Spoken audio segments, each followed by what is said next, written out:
Bueno, el primer caso por discriminación sexual verá la Corte Interamericana de Derechos Humanos la próxima semana, cuando en Bogotá se realicen los alegatos de los abogados de la jueza chilena Karen Atala. Para conocer más de esta causa nos acompaña aquí en el estudio la abogada Elena Olea, de la Corporación Humanas. ¿Cómo estás, Elena? Muy bienvenida. Hola, buenos días. Bueno, estamos entrando, entiendo, en una etapa decisiva donde se van a presentar estos alegatos. ¿Qué es lo que se espera? Porque ya hay un fallo de la Corte Suprema chilena que en definitiva le quitó la tuición de sus hijas a la jueza Karen Atala, pero ahora esto ya está en instancias judiciales internacionales. Claro, ahora lo que vamos a tener es la audiencia ante la Corte Interamericana de Derechos Humanos, en la cual tanto la Comisión presenta el caso, nosotros los representantes de las víctimas vamos a presentar argumentos adicionales y pruebas adicionales, y de otra parte el Estado se va a defender. Es la audiencia de 2 días que va a tener lugar en Bogotá. Ahora, ya había no sé si un fallo, pero por lo menos un pronunciamiento en contra del Estado chileno donde se reconocía que había discriminación a la jueza Karen Atala y donde además se le hacían recomendaciones al Estado y se le pedía que se reparara de alguna manera el daño hecho. ¿Eso no se cumplió? ¿Es por eso que se pasa a esta otra fase? Efectivamente, tal cual tú lo has dicho. El sistema interamericano tiene 2 fases. Una primera ante la Comisión Interamericana, que es la que terminó con esas recomendaciones. El Estado no cumplió las recomendaciones de la Comisión y es por ello que la Comisión resuelve demandar al Estado de Chile ante la Corte Interamericana. ¿Y en qué sentido no cumplió? ¿Qué es lo que el Estado chileno dejó de hacer que sí tenía que hacer? Nunca hizo ningún ofrecimiento en materia de reparación integral a Karen Atala y a sus hijas, y en segunda medida la Comisión le pidió que adoptara modificaciones legislativas, programas de capacitación, políticas públicas y todas las medidas necesarias para erradicar la discriminación por orientación sexual en Chile. Y en esa materia todos conocemos un proyecto de ley contra la discriminación que duerme en el Congreso hace mucho tiempo, que no ha podido avanzar. El Poder Judicial fue reacio a participar en una mesa de trabajo, discutir cómo se podría capacitar a los miembros del Poder Judicial y a quienes aspiran a ingresar al Poder Judicial en materia de discriminación por orientación sexual. Tampoco se habla de otras políticas públicas. Realmente no hay una voluntad y una decisión del Estado de reconocer que está violando derechos y que tiene que tomar medidas en todos los ámbitos para cambiar esa situación. Tanto es así que el 11 de marzo de este año el Estado responde a la última demanda y resolución de la Corte Interamericana, y su postura es bastante categórica y mantiene lo antes dicho, es decir, todas las situaciones, el ejercicio de la tuición, las políticas públicas implementadas no constituyen prácticas discriminatorias. Además de eso, dice que el fallo de la Corte Suprema se basó en pruebas no relacionadas con la orientación sexual. Se tomaron en consideración otros factores. El bien superior del niño estaba mejor resguardado con el padre, por lo tanto, no corresponde ningún tipo de reparación de las solicitadas. Esa es la postura del Estado ahora. Tal cual tú lo has dicho, se supone que en esta etapa los argumentos de las partes deberán ser confidenciales, así que sí, es cierto. Bueno, esta información está en la página de ustedes, en Corporación Humanas. Ahí está un poco el detalle de cuál fue la respuesta del Estado de Chile, que fue lo último que se supo, digamos. O sea, en ese sentido, con esa respuesta rotunda del Estado, ¿qué sucede después? ¿Y qué poder resolutivo tiene la Corte Interamericana para poder volcar esto o girar el desenlace? Esta sería la 5ª vez que el Estado de Chile es demandado ante la Corte Interamericana de Derechos Humanos. La Corte emite sentencias vinculantes. En este caso particular, nosotros no estamos solicitando que se revierta la situación de vida de las niñas. Es decir, las niñas, no estamos pidiendo a la Corte Interamericana que ordene que las niñas vivan con su mamá. Hace ya varios años que Karen Atala determinó que no era lo más beneficioso para ellas, y por ello eso no es lo central en este caso. Perdón, ¿y por qué? Porque uno de los argumentos justamente que se usan en el fallo de la Corte Suprema es que la madre, en el fondo por beneficiarse a sí misma o siguiendo sus propios intereses, decide convivir con su pareja, más allá de que sea lesbiana o no, y eso fue uno de los puntos que hizo que se revocaran 2 fallos anteriores y que en definitiva se le quitara la tuición. ¿No sería como reconocer de esa manera, al no seguir pidiendo que la tuición de las niñas estén con ella, lo que se dijo de parte de la Corte Suprema en ese momento? No, justamente es todo lo contrario. Aquí hay una valoración de parte de la madre cuál es el mejor interés y la mejor situación para las niñas, lo que significa ahora solicitar que ellas cambien de vivir en el lugar donde están viviendo a otro lugar.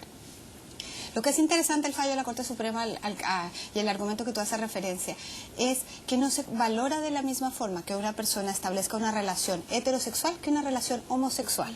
Nunca en un caso en que una persona que se separa establece una nueva relación de pareja con convivencia o no con una persona de sexo diferente, la Corte Suprema ha determinado que es contrario al interés de las niñas o que las niñas podrían ser discriminadas en esta nueva situación. Claramente aquí el eje central es discriminación por orientación sexual. Eso es lo que marca la diferencia. Y respecto a la situación particular de las niñas es la forma, digamos, de asegurarles cierta estabilidad. Como ustedes recordarán, este es un proceso muy largo que lleva ya más de 7 años. En esa medida era importante para las niñas tener cierta estabilidad en torno a el lugar donde iban a crecer y los amigos que iban a tener.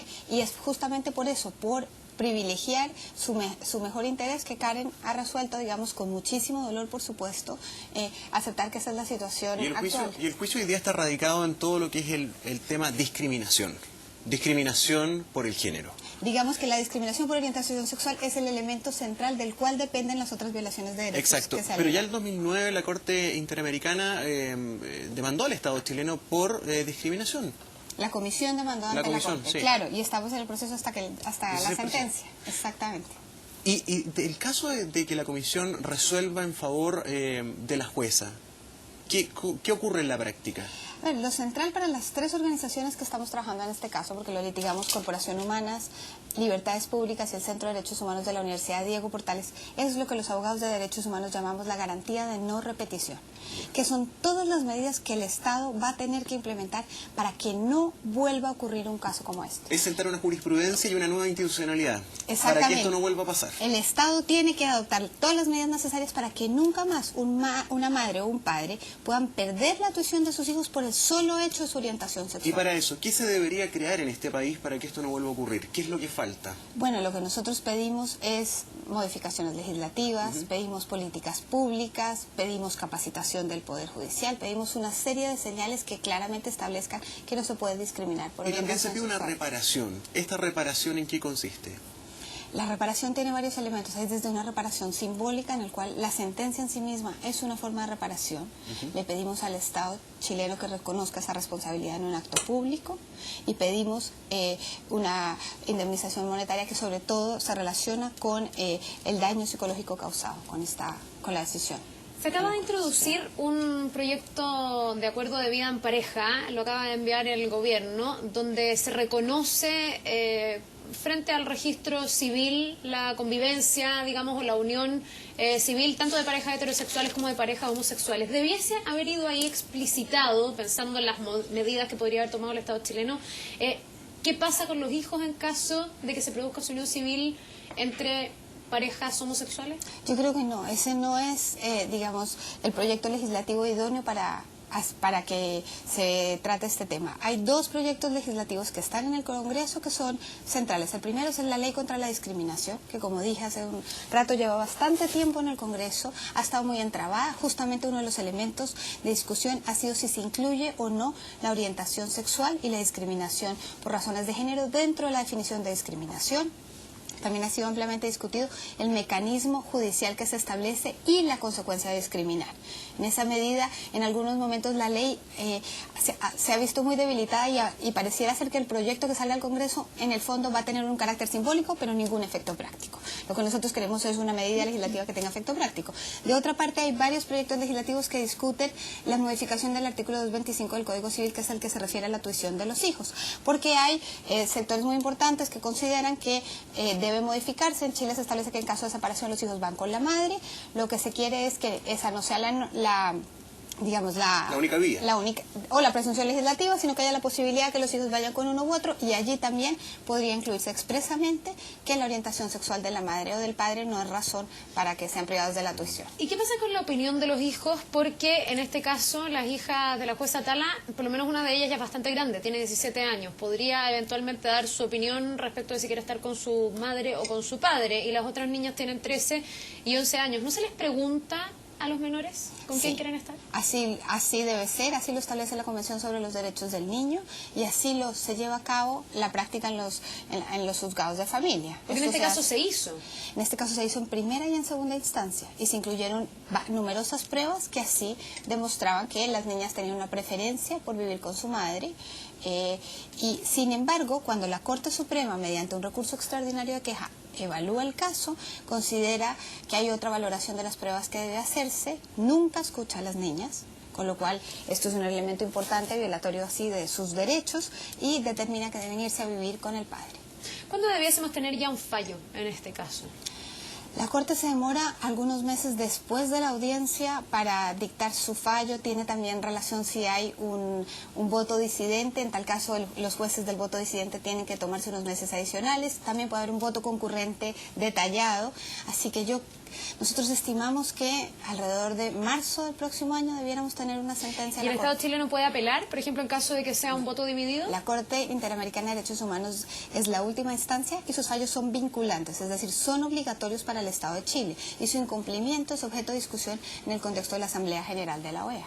Me gustaría saber, en Corporación Humanas, ¿qué opinión tienen del proyecto de acuerdo de vida en pareja presentado por el gobierno?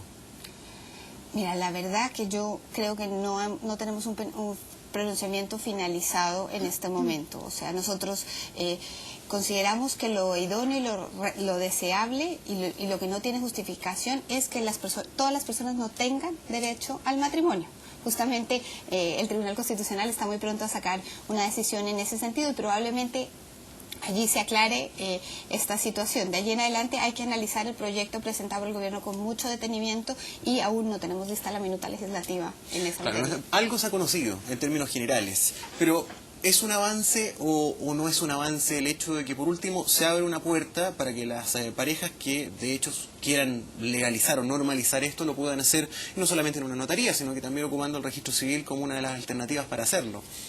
Bueno, yo creo que es importante considerar, como ustedes bien lo decían, que el proyecto de vida en pareja busca ser una solución para parejas homosexuales y heterosexuales. Sí. Entonces, desde la misma, hay que preguntarse realmente cuál es el objeto de la norma. Si es establecer otra forma de convivencia con efectos legales prácticos para todas las personas, y ahí hay que preguntarse por qué no se casan. Y me parece que eso nos da luces sobre qué es lo que realmente pretende el proyecto.